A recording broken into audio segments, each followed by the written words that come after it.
നിൽക്കുന്നത് കണ്ടോ? ഭയങ്കര വെയിലല്ലേ, ചൂടേറ്റ് വാടിയതാവും. എന്റെ പൊന്നും ബൊഗൈൻവില്ല, അതൊരു സിനിമ പേരല്ലേ? അതെന്തെങ്കിലും ആവട്ടെ, അതിന്റെ പൂക്കൾ കാണാൻ എന്ത് ഭംഗിയാണെന്ന് അറിയാമോ? പല നിറങ്ങളിലുണ്ട്. എന്റെ വീട്ടിൽ അതൊന്നുമില്ല, പക്ഷെ ഉണ്ടല്ലോ റോസ് ഉണ്ടാലും ലില്ലി ഉണ്ടല്ലോ.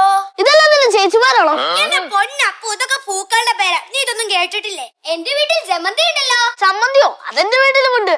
എന്റെ പൊന്നപ്പൂ, ജമന്തി ജമന്തി. എന്റെ വീട്ടിൽ കോളാമ്പി ഉണ്ടല്ലോ. കോളാമ്പി എന്റെ വീട്ടിലുണ്ട്. എന്റെ അമ്മൂമ്മ മുറുക്കിത്തപ്പണ കോളാമ്പി.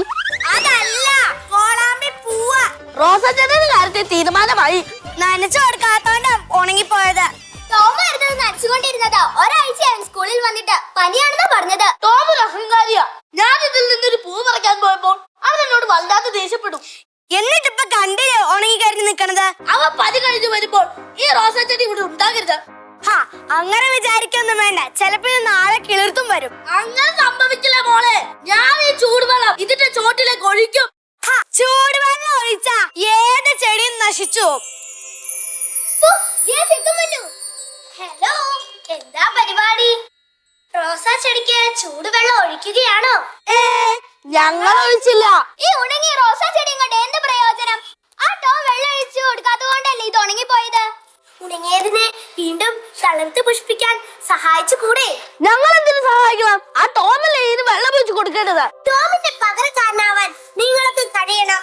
ഈ ചെറിയവനെ ഒരുവൻ പോലും നശിച്ചു പോകരുത് എന്നാഗ്രഹിക്കുന്ന സർക്കസിനായ പിതാവിന്റെ ഇഷ്ടം പോലെ ഈ റോസാ ചെടി തളർത്ത് പുഷ്പിക്കാൻ നിങ്ങൾക്ക് സഹായിച്ചു കൂടെ? ഈ റോസാ ചെടിക്ക് വെള്ളം ഒഴിച്ചില്ലാന്നോർത്ത് കുഴപ്പമുണ്ടോ? ഉണ്ട്. ചെയ്യേണ്ട നന്മ ചെയ്യേണ്ട സമയത്ത് ചെയ്യാതിരിക്കുന്നത് പാപമാണ്. അയ്യോ, അങ്ങനെയെങ്കിൽ ഞങ്ങൾ തന്നെ ഈ റോസാ ചെടിക്ക് വെള്ളം ഒഴിച്ചാളാ.